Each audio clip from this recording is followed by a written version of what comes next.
Hello, it's me.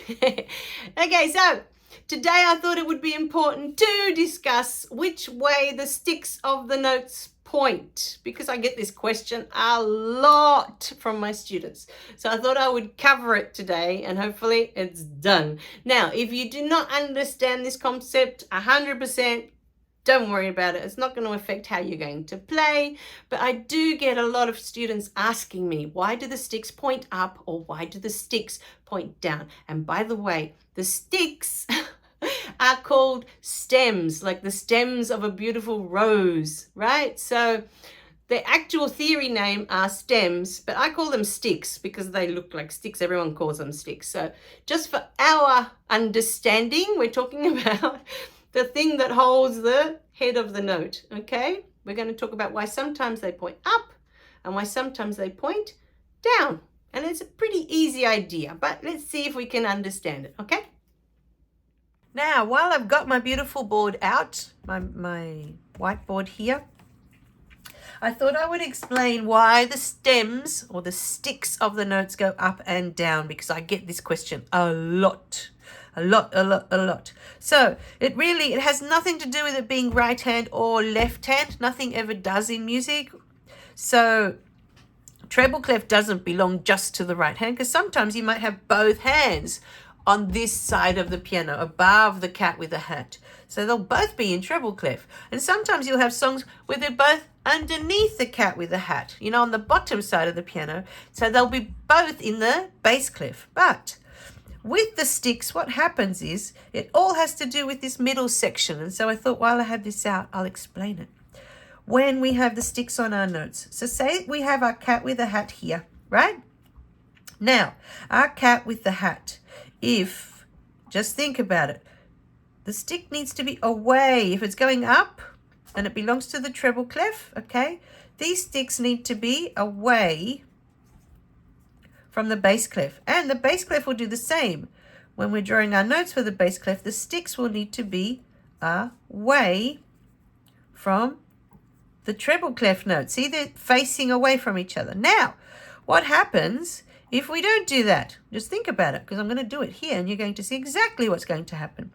So, say this is my right hand cat with a hat, and this is my dog. We're going to see these later, okay? So these are new for you. Say they point that way instead, okay? There's a big one there. And then say, because sometimes later you're going to have hands together. Okay, I'm going to get a different color so that you can see exactly what's going to happen now. Oh, I've packed them away.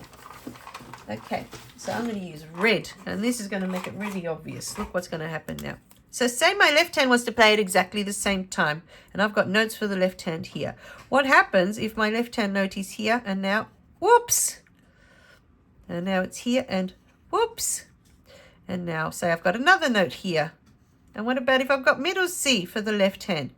See how the sticks all bump into each other, and it's a mess, because when they're really close together in your book on paper, this stick would go into this one and this stick would go into that one, and then you wouldn't know whose stick belongs to who. It looks like a big car crash, right? It looks awful. So the whole reason that the sticks point up or they point down has to do with this middle section, and it's really because they don't want the sticks crashing into each other like they are here. Okay, that's all it's about. So the sticks will point down. Oh, and this is what happens. The sticks point up until they get to the middle. So all of these notes going up here, their sticks will be pointing up.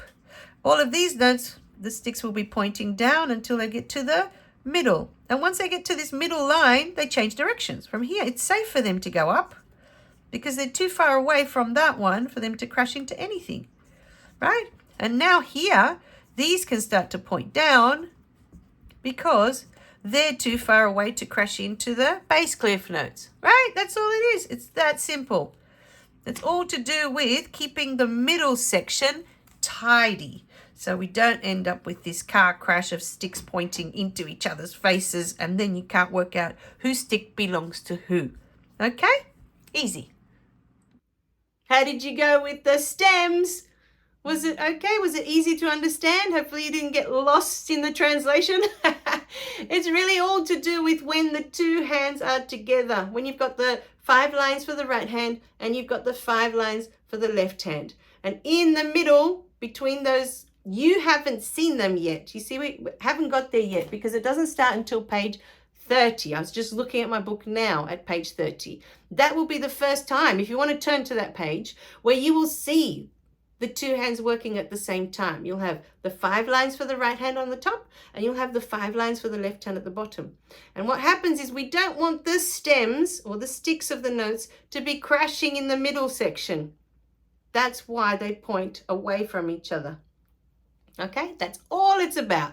The stems, you know, it's not it's not a complicated theory. It's really to do with just keeping it tidy in the middle, and they're not crashing into each other, and we don't know whose stick belongs to who, really. That's what that's all about. So hopefully you understood the video and it's simple and it's clear. Okay? If not, let me know in the comments. I'll see if I can clear it up for you. But again, it's not super important for you to understand this theory at this point. It's not going to affect how you play. So if there are things you don't understand completely, don't worry, because it's not something that, oh, you can't play anymore or you can't move forward because you don't understand which way the stems go. It's not going to make any difference to your playing, okay? I promise. So keep going.